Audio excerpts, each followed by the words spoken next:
আল্লাহ সুবহানাহু ওয়া তাআলা নবী এবং রাসূলদেরকে যে প্রেরণ করতেন, প্রেরণ করার মূল একটা উদ্দেশ্য, মূল একটা কারণই ছিল এটা।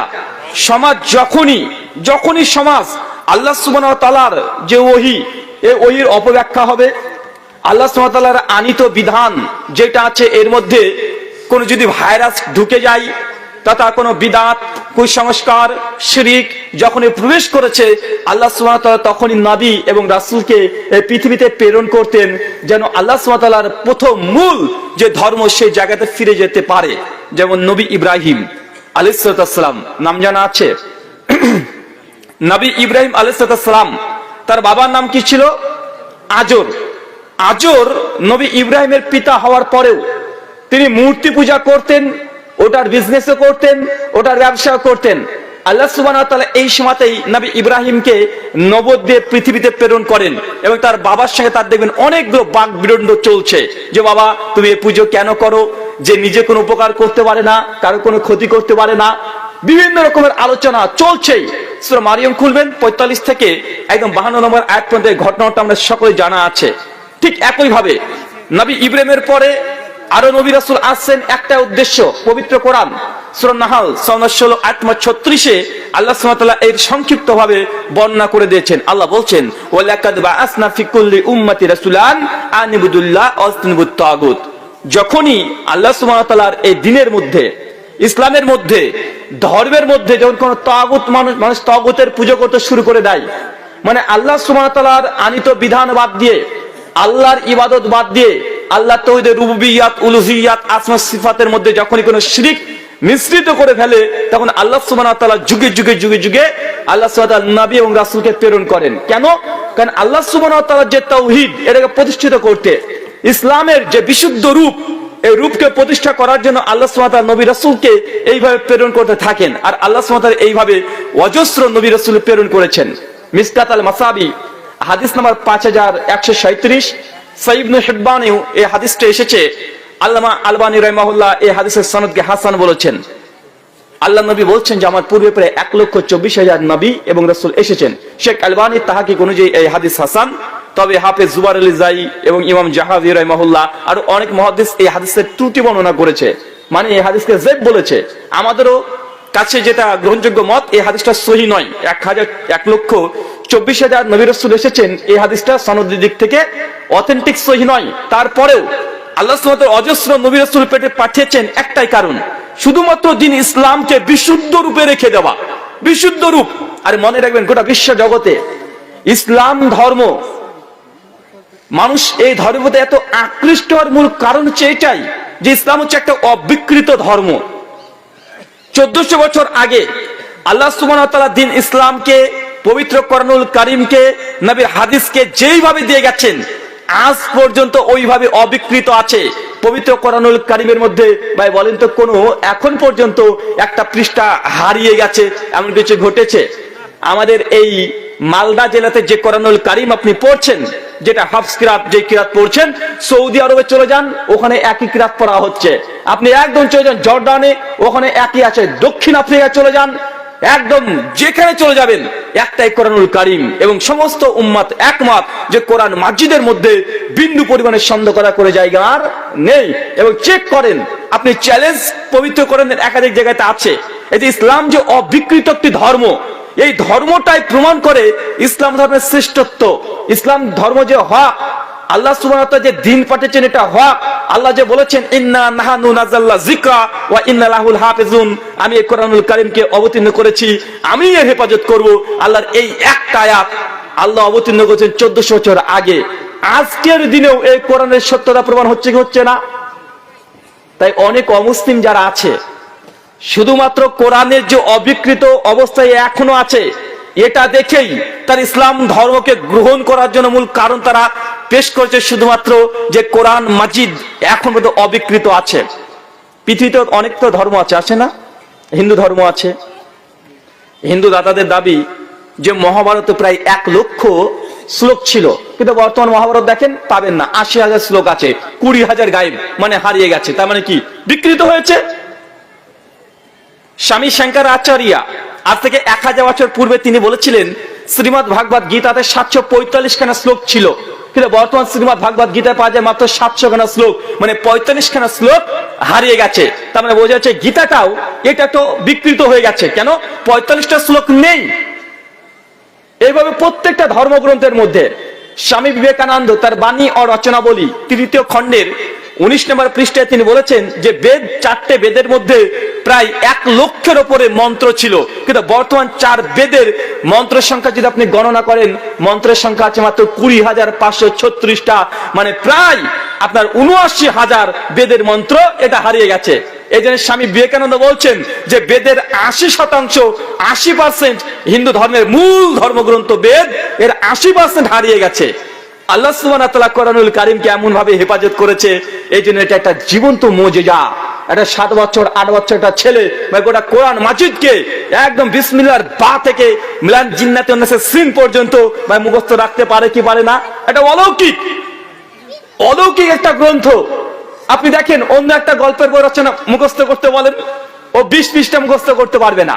আপনাকে যদি বলা হয় যে প্রথম বিশ্বযুদ্ধের ইতিহাসের বই 6 পৃষ্ঠা ধরে আছে, একটু মুখস্থ হুবহু বলো তো, একদম দাড়ি কমা সেমি কমন কিছু পরিবর্তন হবে না, আকার একারে পরিবর্তন হবে না, ভাষার পরিবর্তন হবে না, বা কোনো ছাত্র মুখস্থ করতে পারে না। কিন্তু একটা 7 বছর 8 বছর একটা ছেলে, 10 বছরের ছেলে মাত্র 1 বছর 1.5 বছর 3 বছরের মধ্যে গোটা কোরআনুল কারীম একদম 6236টা আয়াতকে একদম না দেখে হুবহু মুখস্থ করে দিতে পারছে। ভাই, এটা ইসলামের সত্যতা নয়? আর এই চ্যালেঞ্জটা কোরআন মাজিদের আল্লাহ সবাইকে চ্যালেঞ্জ করেছে। 1400 বছর ধরে এই চ্যালেঞ্জটা অব্যাহত আছে। কেউ এখন পর্যন্ত বলতে পারেনি, কোন সনাতন ধর্মের পণ্ডিত বলতে পারেনি যে আমার 4টে বেদ মুখস্থ, 4টে কি 1টা বেদ মুখস্থ করতে পারেনি। কোন খ্রিস্টানরা বলতে পারেনি যে আমাদের বাইবেলে ওল্ড টেস্টামেন্ট আর নিউ টেস্টামেন্ট টোটাল 72 খানা চ্যাপ্টার আছে, এই 72-এর মধ্যে শুধু 4টে গসপেল সর্বোচ্চ যদি হয় 200 পৃষ্ঠা হবে। তারা এই চ্যালেঞ্জকে গ্রহণ করে বলতে পারেনি যে আমাদের কাছে যে ইঞ্জিল তথা বিকৃত ইঞ্জিল খ্রিস্টানদের কাছে আছে, এই 4টে ইঞ্জিলকে তারা ঠোঁটস্থ মুখস্থ এটা আজ পর্যন্ত কেউ করতে পারেনি। আল্লাহ সুবহানাহু ওয়া তাআলা দিন ইসলাম, এটা যে জাজল্যমান, পরিষ্কার পরিচ্ছন্ন, দিনের সূর্যের চাইতেও একদম পরিষ্কার পরিচ্ছন্ন, এই কথায় বারবার প্রমাণিত হয়। কেন? ইসলাম এসেছে মানুষকে সংস্কার করতে। ইসলাম কেন এসেছে বলেন তো ভাইজান? ইসলাম যখন নবীকে যখন নবুয়ত দেওয়া হয়নি, আল্লাহ নবীকে নবুয়ত কখন দেওয়া হয়েছে? 40 বছর পূর্বে বয়সে, 40 বছর বয়স যখন আল্লাহ নবীর আলাইহিস সালাম, তখন নবীকে নবুয়ত দেওয়া হয়, আল্লাহর পক্ষ থেকে রিসালাত দেওয়া হয়, তাকে একটা অনেক বড় দায়িত্ব আল্লাহ সুবহানাহু ওয়া তাআলা অর্পণ করে দেয়। কিন্তু 40 বছরের আগে সেই সময়তে আরবের ওই যুগটাকে কিসের সময় বলা হতো?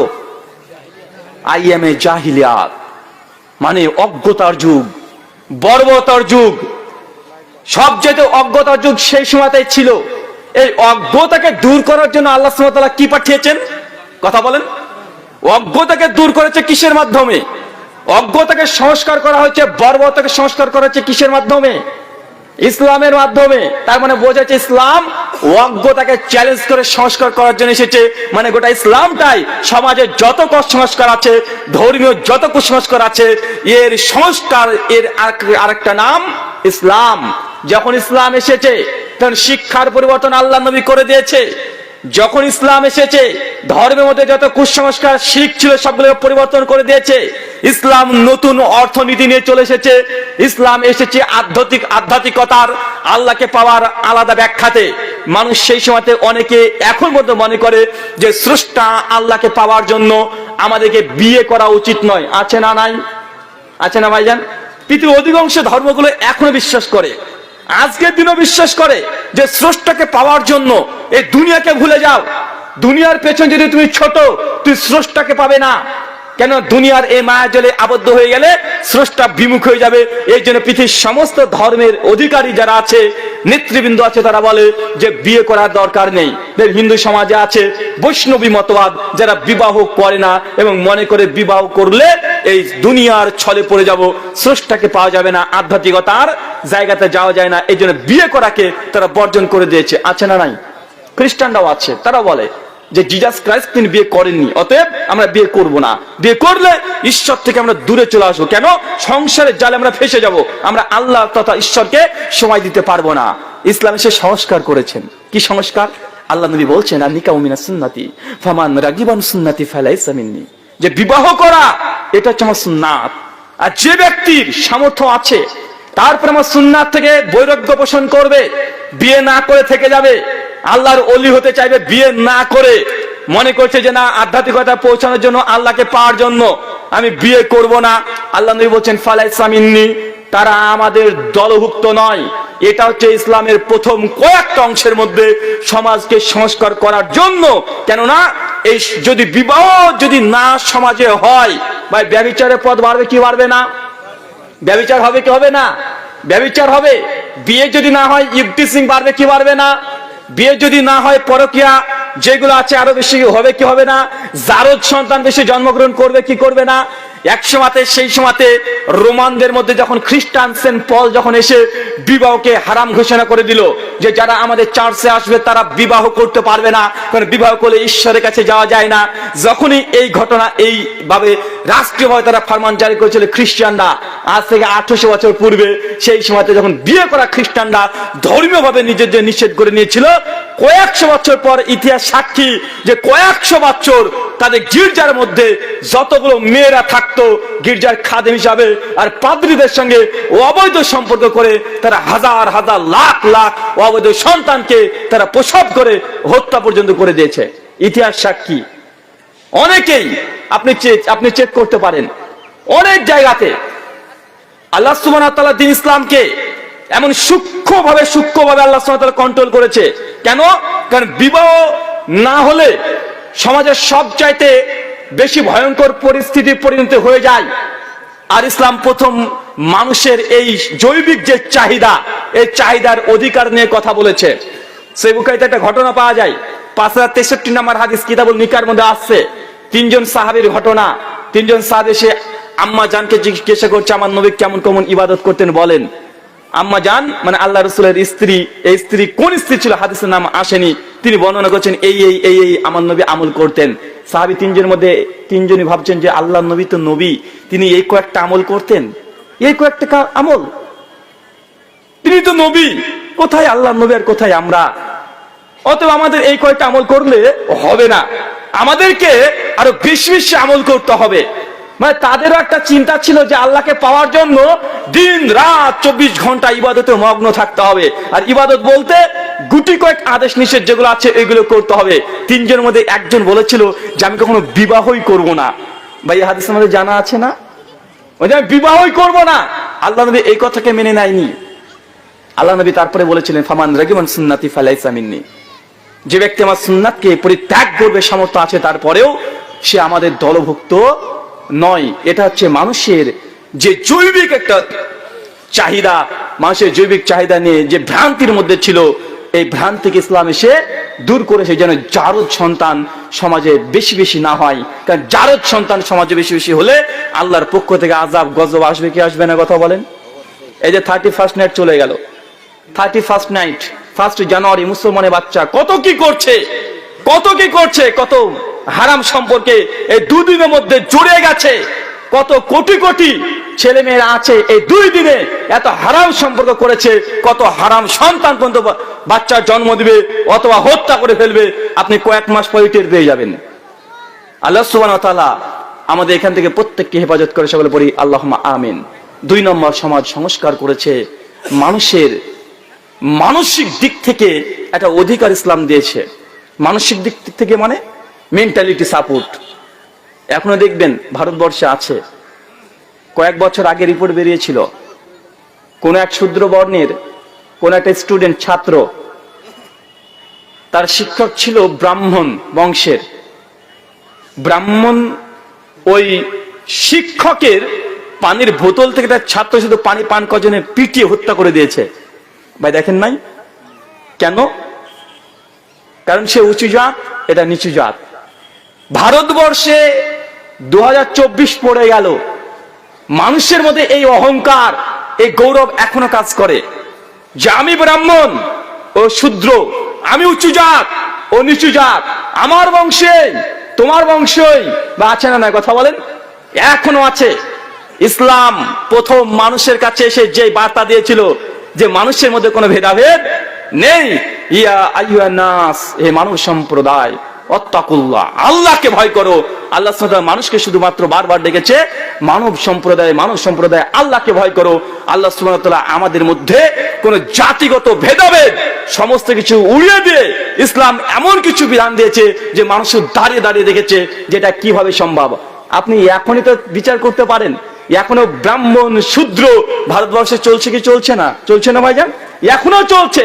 মানুষের যে মানবিক মানুষ হিসাবে আমরা সবাই সমান, এখনো গোটা বিশ্ব জগতে এই আইন মানুষ মেনে নিতে পারে না। কিন্তু ইসলাম 1400 বছর আগে যে সময়টা হারিকেন আবিষ্কার হয় নাই, এই লাইফ তো দূরের কথা, মানুষ সেই সময়টা পরিপূর্ণভাবে পেট পুরে পানি পান করতে পারতো না, গোসল করার জন্য পর্যাপ্ত পরিমাণে পানি পেত না।